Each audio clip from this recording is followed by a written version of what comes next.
Hi everyone, Rabbi David Tawil here for Mishna Study, Masechet Shevuot, Perek Gimel, Mishnah Hey.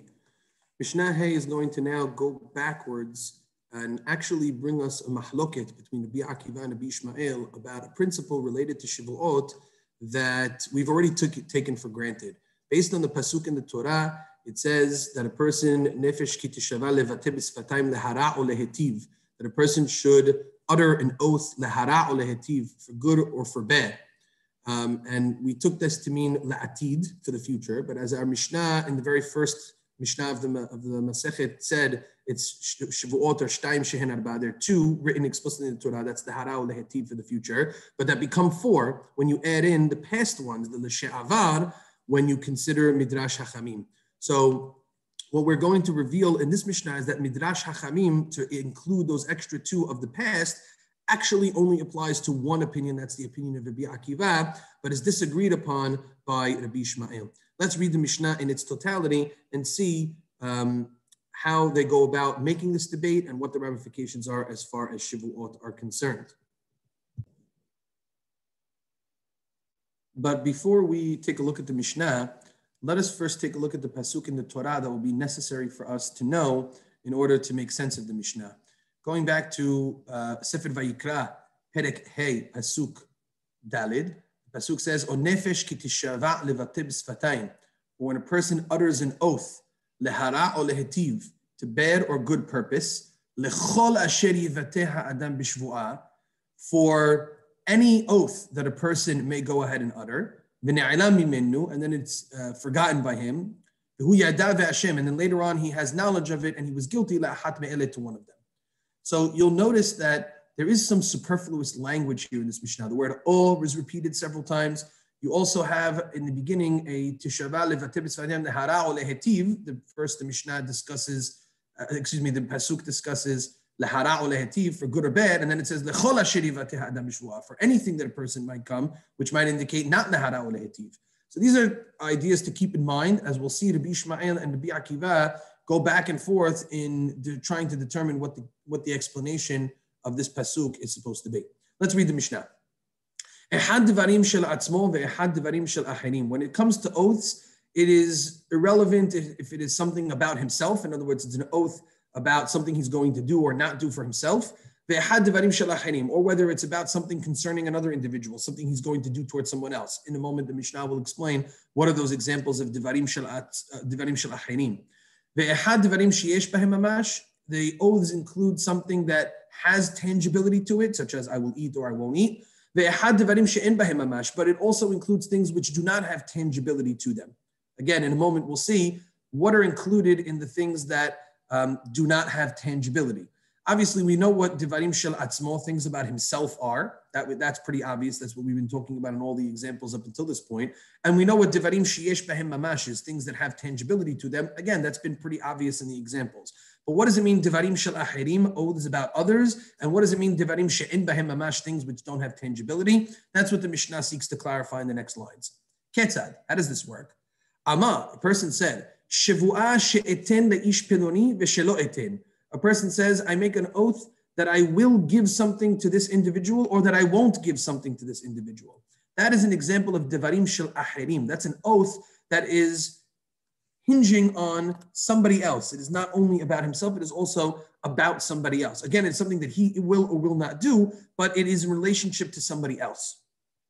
Shenatati v'shelo natati, or in the past, it is also possible that I did give or that I didn't give to that person.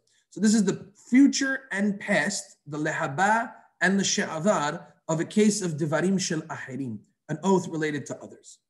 What about divarim she'en bahem mamash? That has two possibilities laid out by the Mishnah. She'ishan v'shelo ishan, that I will sleep or that I won't sleep. She'yashanti v'shelo yashanti, or that I did sleep or that I did not sleep. So again, that's future and past related to the concept of sleep. Sleep is an example of something she'en bo mamash, which does not have tangibility to it. And that's one example, as Rabbeinu Ovadia Mibar Tirura says, there are two examples. Tre gavne mashma. There are two examples of what it means she'en bahem mamash. One of them, he says, is kigon shena, is an example of sleep. Sleep is not a tangible thing. It's not like eating or drinking where you have food and it's something that a person could put their finger on. Sleep is something more esoteric, I guess you would say. That's the future and the past when it comes to one aspect of Devarim She'en Bahem Mamash. But there is another possibility of Devarim She'en Bahem Mamash, something that doesn't have any body to it, any teeth to it. It might not mean something that is intangible. It might mean something that does not serve any benefit to the person.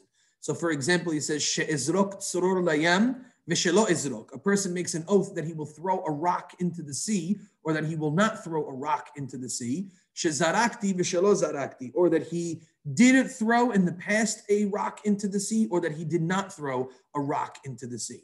So this is something that, according to Rabbeinu Ovadia Mibar Tinura, she'en bahem hana'ah, a person has no benefit from that. Kigon she'ezrok tzoror layam. And so a person who makes an oath, both future and past, that he did or did not, or he will not throw a rock into the ocean, that is also considered something she'en bahem mamash.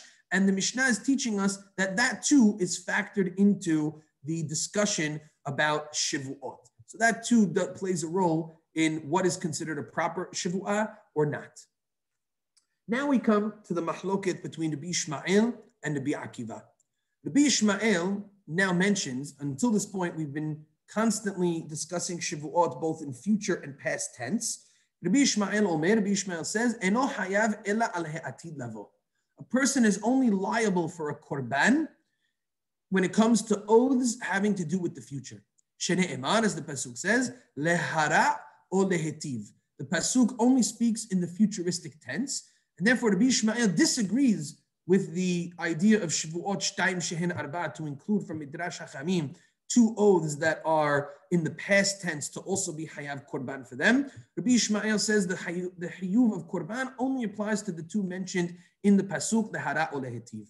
It's worth noting that the Gemara in Masechet Shevuot tells us that Rabbi Ishmael would still agree that one who makes a past oath would still be liable for malkut, for lashes, for having violated a Shevuat Shav, for making a false swear, a swear in vain, and therefore would be punished by that, but does not have to bring the korban, which the Torah lays out for somebody who makes a false Shevuat bitui. That is only for the future, not for the past. Therein lies the disagreement between Rabbi Ishmael and Rabbi Akiva.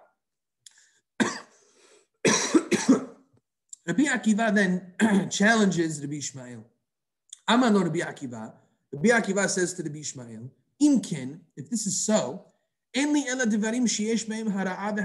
other words, Rabbi Ishmael, if you're going to be so meticulous with the pasuk and only go with things that are in the pasuk, then that means you would also have to accept that one is only liable for oaths lehara or lehetiv, if they are bad or if they are good. If it is a neutral oath, you would say that the person would not be hayav. But we know that that's not the case. Even you agree that oaths that are made not necessarily with something that's lehara or lehetiv would also be punishable by a korban. So how do you justify that, says Rabbi Akiva? Devarim she'en bahem hara'a v'hatava minayin. From where will you derive that things which do not have hara'a v'hatava, good or bad, would also be hayav in Shevuah? Rabbi Ishmael responded, miribui hakatuv. I'm going to learn it from the superfluous nature of the pasuk. Because the pasuk, as Rabbeinu Ovadia says, continues to say, lechol asher yivateh adam. It does not only say lehara or lehetiv, it says, added on to that, lechol asher yivateh adam, to anything which a person utters as a Shevuah and in his mouth, he will be liable for. That comes to include the idea of other types of oaths. Essentially, there is a klal ufrat happening over here. There is a klal, there is a general term within the pasuk, and then there is a prat, there is a specific within the pasuk. The general idea in the pasuk is anything which a person comes to say yivateh adam, but then there's also a prat that a person is going to say only something which is specific to hara'a v'hatava, and Rabbi Ishmael is learning both of them to include something. So Rabbi Ishmael says from that ribui, he can learn that also things that are not hara'a v'hatava are also hayav in oaths. Rabbi Akiva traps Rabbi Ishmael on this point and says, if you're learning from a ribui, if you're learning from a superfluous nature from the pasuk, well then guess what? There is a superfluous nature of the pasuk that should be able to teach you what I said, that also there are 2 oaths in the past. Amarlo, he responded to him, Im ribaha katuv lekach, if the pasuk included and was superfluous for this type of drasha that you're willing to accept, ribaha katuv lekach, then there are also ribuyim, there are also superfluous words in the pasuk elsewhere that would indicate that we should also include things that are in the past as well. it's important to read Rabbeinu Ovadia Bartenura before we close this Mishnah to give us more understanding about what it is that Rabbi Akiva and Rabbi Ishmael are arguing on as far as their tactics of derasha. That's essentially the Majloket here. The Majloket here is Rabbi Ishmael and Rabbi Akiva's difference of opinion as to how to expound on verses. How do we use the Yud Gimel Ikarim, the Yud Gimel Midot Torah Nedreshet Bahem properly in these Pesukim? So we'll read Rabbeinu Ovadia Bartenura briefly to help us understand the Mishnah. He says, Rabbi Ishmael is willing to accept that you're going to learn from the extra aspect of the pasuk, to teach us that something which is not hara'a ve'hatava, bad or good, is also going to be considered an oath that one violates.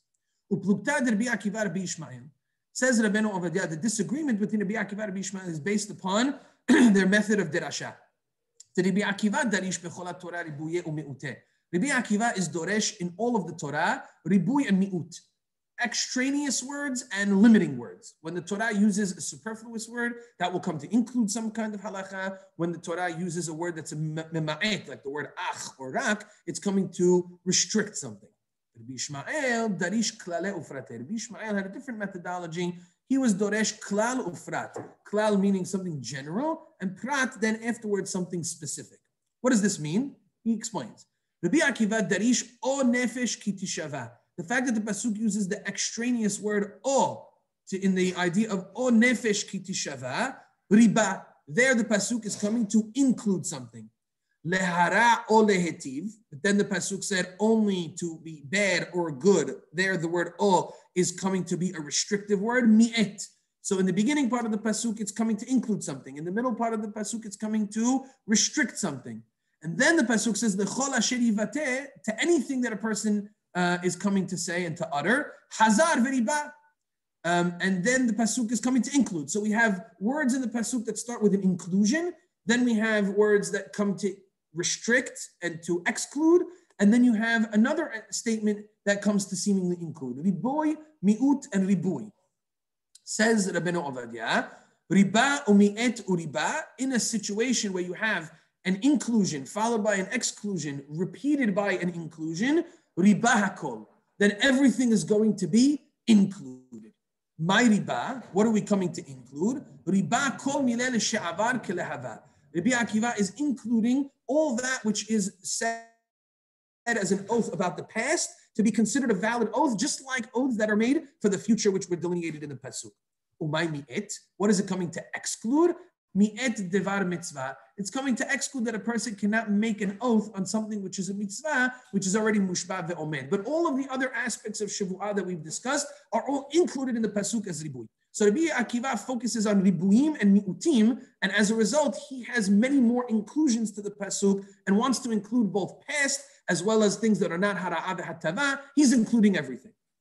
Rabbi Ishmael darish. Rabbi Ishmael, however, on the opposite side of the coin, he is doresh, o nefesh ki tishava, any soul who shall swear. That's a klal.